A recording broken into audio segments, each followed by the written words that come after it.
आज की कहानी आप लोगों को कुछ सिखा जाएगी, इसलिए पूरी कहानी को अच्छे से सुनिए और मेरे चैनल को भी सब्सक्राइब कर लीजिए। तो चलिए अब बिना देर किए बढ़ते हैं कहानी की ओर। एक समय की बात है, गौतूर नाम के एक गांव में एक पंडित जी रहा करते थे। उन्होंने एक साहूकार के पास 500 रुपये यह सोचकर जमा करा दिया कि जब उनकी बेटी की शादी होगी तो ये पैसे उनके काम आएंगे। देखते ही देखते समय निकलता गया और बेटी शादी योग्य हो गई। पंडित जी ने अपनी बेटी के लिए योग्य वर देखना शुरू कर दिया। उन्हें अपनी पुत्री के लिए एक लड़का पसंद भी आया, जिसके बाद पंडित जी साहूकार के पास अपने पैसे लेने गए। साहूकार ने उन्हें पैसे देने से इनकार करते हुए कहा, मेरे पास आपने कोई पैसे जमा नहीं कराए। आपके पास क्या सबूत है कि आपने मेरे पास पैसे रखे थे?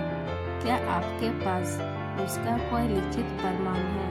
साहूकार की ये बातें सुनकर पंडित जी परेशान हो जाते हैं और वे समझ जाते हैं कि साहूकार उन्हें उनके पैसे हड़प लिए हैं।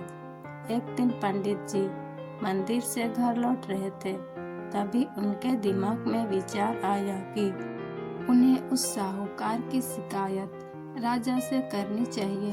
हो सकता है राजा इस परेशानी का कोई हल निकाल दे।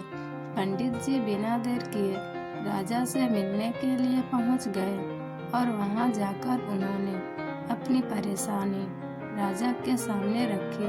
पंडित जी की बात सुनकर राजा ने कहा कि कल नगर के लिए हमारी सवारी निकलेगी। तुम उस समय उस साहूकार की दुकान के सामने जाकर खड़े हो जाना।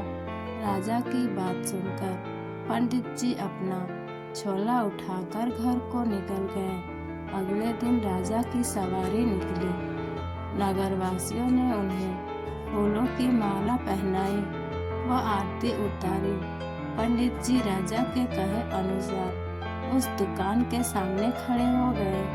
राजा की सवारी साहूकार की दुकान के सामने आई तो राजा ने पंडित जी को देखकर प्रणाम किया और उनसे कहा कि आप यहाँ क्या कर रहे हैं? आप हमारे गुरु हैं, आप हमारे साथ बगही में बैठ चलिए। पंडित जी के बगही में बैठने के बाद साहूकार ने राजा की पूजा की और उन्हें फूलों की माला पहनाई। उसके बाद राजा की बगही आगे बढ़ गई। पंडित जी को कुछ दूर आगे जाने के बाद राजा ने बगही से उतार दिया और बोला कि मैंने अपना काम कर दिया है, अब आगे देखो क्या होता है।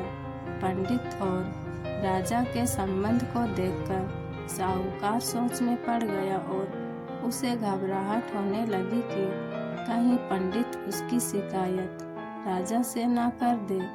वह घर जाकर रात भर सो नहीं पाया।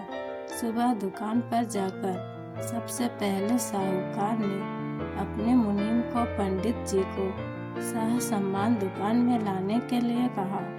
मुनीम पंडित जी को ढूंढने निकल गया। कुछ देर बाद पंडित जी उसे नगर में एक पेड़ की छांव में आराम करते हुए नजर आए। मुनीम ने पंडित जी को कहा कि साहूकार ने उनको दुकान में लेकर आने के लिए भेजा है। मुनीम पंडित जी को सम्मान के साथ दुकान लेकर जाता है। साहूकार पंडित जी को आदर सम्मान के साथ बैठाते हुए कहता है, मैंने पुराने खाते की अच्छी तरह जांच की और उसमें आपने मुझे 500 रुपये दिए थे। इसकी जानकारी मिली है। यह पैसा पिछले 10 सालों से मेरे पास जमा है, जिस वजह से इसका ब्याज मिलाकर यह 12,500 रुपये हो गए हैं। फिर साहूकार उन्हें 13,500 रुपये देता हुआ कहता है कि आपकी बेटी मेरी भी बेटी की तरह है, तो ये 1,000 रुपये मेरी तरफ से उसकी शादी के लिए है। साहूकार ने पंडित जी को 13,500 रुपये देकर बड़े ही प्रेम के साथ विदा किया। इस तरह पंडित जी को उनके अपने पैसे के साथ ही उनका ब्याज और शादी के लिए साहूकार की तरफ से 1,000 रुपये अतिरिक्त मिल गए। कहानी से सीख मिलती है कि अगर कोई किसी को परेशान कर रहा है तो उनके सामने गिड़गिड़ाने की बजाय ऐसे व्यक्ति से मदद मांगे जो इस समस्या से उसे निकाल सकता है। कहानी पसंद आई या नहीं कमेंट में बताएं और अपने दोस्तों के साथ शेयर करें। मिलते हैं एक और नई कहानी के साथ।